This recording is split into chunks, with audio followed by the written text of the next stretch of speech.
Sa loob lang ng kalahating oras, halos 20 ang natikitang motorista kaninang umaga matapos dumaan sa EDSA busway kahit hindi sila otorisado. Ang mainit na balita hatid ni James Agustin.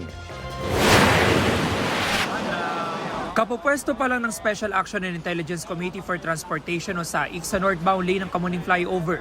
Sunod-sunod na motorista na ang pinara nila matapos dumaan sa EDSA busway. Kabilang dyan ang isang pickup, kotse at taxi.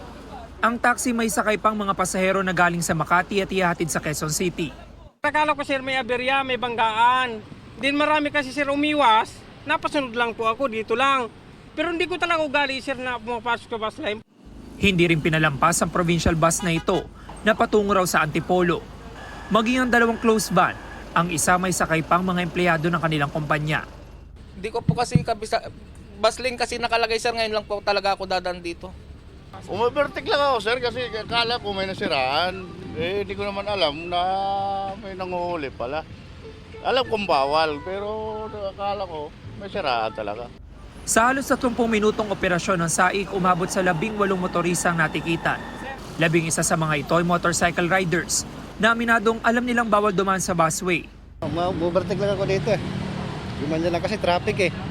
Sorry po kasi nagmamadali po. Pag ano po kasi naman free po kaya nag-ano. Halos lahat ng natikitang motorista ay unang beses nahuli. 5,000 pesos ang multa para sa unang paglabag. James Agustin, nagbabalita para sa GMA Integrated News.